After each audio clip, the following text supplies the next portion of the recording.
I'm going to explain to you Paragon boards. I have refunded all of my Paragon points so that I can fully rebuild my Paragon board while I'm explaining it to you, so you will have a visual representation of the explanation. When you hit level 50, you will unlock the ability to have your Paragon board. You can see this very simply. It will be in the same tab as your skill tree. You can go to Paragon. From here, you can expand to go to the full screen.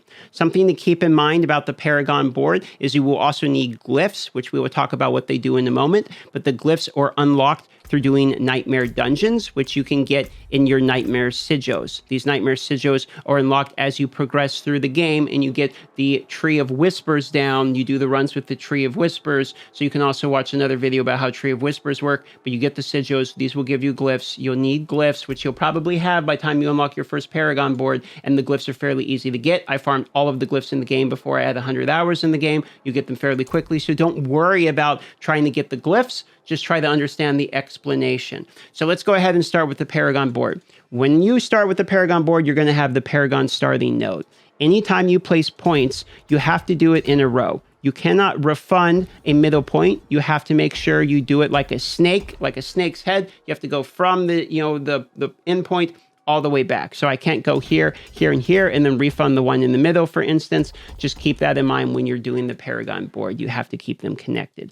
Now, the Paragon board has multiple different types of these nodes. The gray ones will be your normal nodes, which would typically just have like intelligence, strength, willpower, dexterity, like your basic stats. There will be magic nodes, which will typically have magic affixes, like the type of stuff that rose as a secondary on your items. So things like damage percentage, total armor percentage. You'll notice these nodes. What dictates what the magic nodes do, as well as the rare nodes, which are your higher quality ones, which, see, now look at this, 20% damage, maximum life, and then it has a bonus that if 10% damage, if other requirements are met, for instance, if I have 214 total intelligence, I get that bonus. What determines which of these nodes show up is what board you pick. So it's like puzzle pieces. As we get to the end of this board, you're going to choose another board, and I'll show you that process. Okay, so let's go ahead and start walking through this, and I will explain how it works. Also, there's no RNG with getting the boards. Everyone has the same boards, so you don't have to worry about farming boards. You just get the glyphs, and then you will level the glyphs, and I'll explain that later. So I want to go on the right side as opposed to the left side, as I'm more interested in damage over the maximum life. So we're going to go to the right side, and I'm going to go up like this and retrieve this rare node. Now, I need to go all the way to the middle where this glyph socket is so I can put one of my glyphs in there. So what I'm going to try to do is find the earliest, easiest path in order to get there, and I'm going to walk my way down there, picking up maximum life damage. If I want to put an extra point, I could right here for another 2% maximum life, but in order to save my amount of Paragon points as I'm limited, we're going to go ahead and do it this way and start walking towards the glyph socket. Now, if I look up here, I know I want to go on the left-hand side as opposed to the right-hand side, so we're going to start moving our way to the left, unlocking all of the nodes as I go, and then working my way up to unlock this rare node. Now, let's talk about glyphs and how glyphs work. Glyphs are the Diablo 4's answers to Diablo 3's legendary gems. They work exactly the same way. You get them from doing effectively nightmare dungeons, which is the same thing as Greater Rifts. Once you have these, you can drop them into a socket. The socket will activate. The first thing you're going to notice is this red radius. Let me explain this first before I explain what the socket does. Within this radius, it will determine the nodes that are within this radius will count towards the requirement stat. So let me explain it another way. For instance, this glyph gives me 16.8% damage while I'm in werebear form. But the requirements are if I have plus 40 willpower within this range, meaning if I pick up things like these willpower right here, not this one because it's outside, but this one because it's inside, you see. So I would go like this, for instance, to pick up the willpower. Or I could go to the one over here and pick up the willpower here, which will increase the total purchased willpower. I have more than 40 total willpower on my character. We only count towards the willpower that we have within this red radius. If we meet that requirement, we then gain the additional bonus. In this case, with this glyph, the additional bonus is 10% damage reduction while in werebear form. I care about that a good deal. So what I'm going to attempt to do is get as much willpower as I can. And because I know there's some willpower over here, I'm going to do 2 points there to get that willpower, which will give me 25 total. We need 15 more willpower. So I'm going to grab that one. We need 10 more willpower at this point. So I'm going to look around and see where can we get 10 more willpower within this build.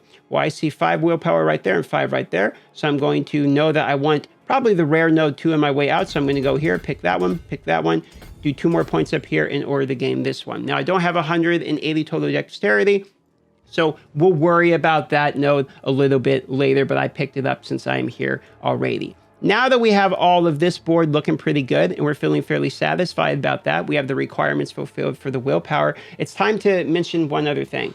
Look at this, 58% damage while in werebear form. That's because for every 5 willpower purchased within the range, you deal 5.6 increased damage while in werebear form. This is true regardless if we have the additional bonus or not. So you'll notice that when we picked up these willpower nodes, we also gained damage as well for the normal part of the glyph socket, even if we weren't able to meet the requirements. So let's say that we only had in this section 35 willpower, we still get the bonus from the damage. The additional bonuses to unlock the additional is only the part of the requirement. So just to make that clear, you can skip past the additional bonuses because some glyphs are quite good with just the standard bonus, and you don't really need to hit the requirement because the requirement is either too hard or doesn't benefit your build. So I just want to make that perfectly clear from the beginning. The additional requirements are separate from the bonuses, and you can still get the bonuses, for instance, for taking the node, even if you don't hit the additional requirements. So now that we're feeling pretty good about this, we could decide to either shoot down here and try to grab this rare node, but I think what I want to do is activate my next Paragon board in order to get a chance to get other rare nodes that look quite good, and also to get something called a legendary node. So what I'm going to go ahead and do is I can choose to go up the resistance or the damage side. I'm going to go up the damage side,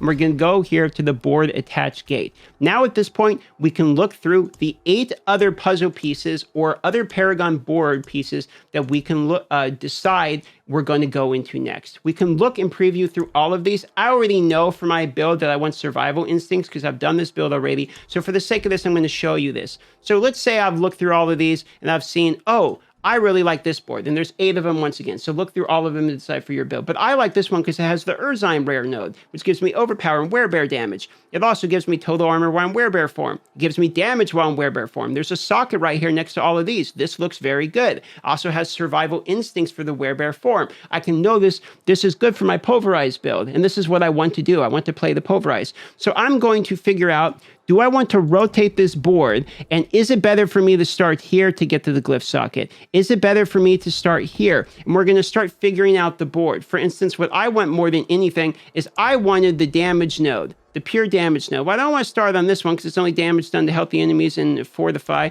I want to start down here, which is going to give me the werebear skill damage. So I think I'm going to attach the board at this angle. Now we can continue as if the boards are one piece. So I'm going to go ahead and start taking points along here till I get to over here. I'm going to pick up this werebear skill damage, pick up the overpower, and now I have that nice juicy rare node I wanted. At this point, I'm going to make a beeline straight for the glyph socket because I'm interested in that glyph socket so I can take my next best piece and put it in there that I really like for my build. This one rewards me with overpower damage every time I buy intelligence within the range. So I'm looking for those intelligence stats, and luckily enough for me, it looks like intelligence is actually stacked significantly within this area. So I'm able to pick up 4 more additional pieces of intelligence. But now as we look around, we have to go up here to get the last piece. So I'm going to sneak up here, and now we have this glyph activated as well, which is a nice piece right to there. So I'm able to get all of these pieces, and I'm feeling pretty good about that. We might as well slide in here, pick up that, and now I decide, do I want the total armor from these? Probably want the 5% damage, and we got to be careful because I'm starting to run out of Paragon points at this point, and we also want to get to the legendary node. How legendary nodes work is once you have them activated, and I'll show you here, it's just something that happens. You don't have to worry about additional requirements, bonuses, leveling it up, nothing. You just have the node. It's like a rare node. It's just a raw stat, and now you have access to that. Something to keep in mind is with these Paragon boards, very often the Paragon board is decided not by the legendary affix you're going for, not for the legendary node. And you can see what legendary node it has as well as what rare nodes, but sometimes, and by sometimes I mean quite often, you actually want to look at the rare nodes and decide upon what your next board is going to be because of the rare nodes. The rare nodes seem to be extremely powerful when it comes to building out your builds. Some of these boards will actually have synergy with multiple classes. So for instance, I'm doing a pulverized build, but pulverized also counts as an earth skill. So I'm going to go in to the earth-related build next. I'm then going to look and see what I want. What do I want? Do I want the armor? Do I want the potion healing, reduce damage taken, damage to crowd control enemies, critical strike to crowd control enemies?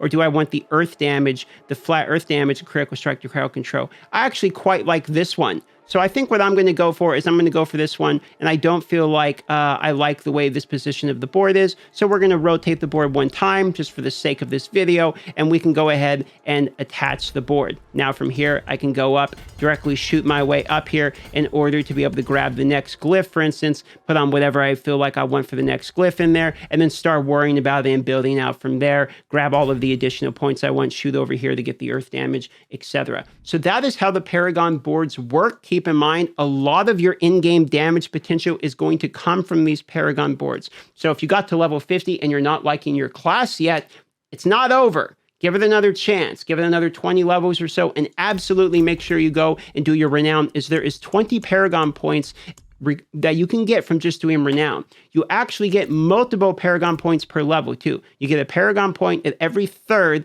portion of your level and one for completing the next level. So you're effectively getting 4 Paragon points a level. So you're getting like 5 full levels worth if you do your renown as well for the Paragon board. And that's going to transition you into a significant amount of damage increase. That's all you really need to know for the Paragon board. If it's confusing, just watch the video again, ask questions in the comments. I'll do my best to answer all of them. Please like the video. It would help me a lot. Please subscribe so you can see more of these, and I'll see you on the next one.